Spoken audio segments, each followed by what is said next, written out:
Think fatal danger number 1, confined spaces.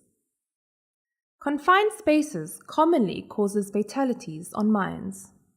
The purpose of this video is to assist employees in minimizing the risk of death or injury when working within confined spaces.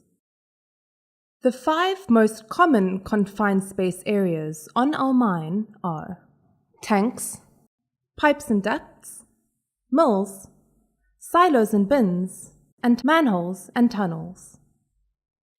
It takes as little as 4 minutes to die in a confined space without oxygen. Fatalities are commonly caused by failing to identify a space as confined, working in a confined space without an authorized permit,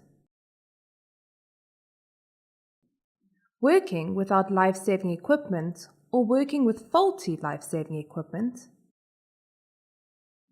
not monitoring gas levels or working without a spotter, and smoking in prohibited zones. These incidents can be avoided by following the critical controls which First Quantum has identified. Having critical controls in place keeps us safe and incident-free. They must be followed for everyone's safety. The critical controls for working in confined spaces are: always obtain an authorized permit to ensure your safety. Control access to the work area. This keeps others out of danger while work is being done. Isolate and de-energize every energy source in your work area to keep yourself out of harm. Make sure work is monitored by a spotter. Spotters must constantly monitor their teammates' safety while in a confined space. They must stay vigilant and not be distracted from their life-saving task. Check that all breathing equipment is approved and operational. This equipment is your lifeline. Regularly assess atmospheric conditions, gas levels, and temperature, as they can quickly change in a confined space.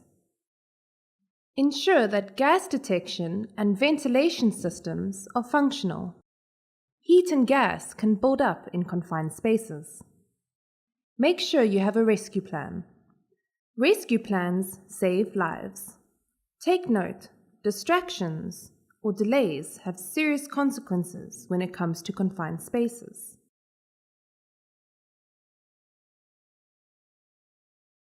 Additional safe work practices which should be applied include: all equipment must comply with relevant approved design standards. All necessary rescue equipment and personnel should be available. Noxious gas zones must be identified, barricaded, and signposted. These areas must always be treated as confined space areas. Review the relevant standard operating procedures and perform a think risk assessment before starting any confined space task. Take the time. Highlight the hazard. Identify what could go wrong. Necessary actions to be taken. Keep safety first. No job is so important that it cannot be done safely. Remember, you are your brother's keeper. Think safety.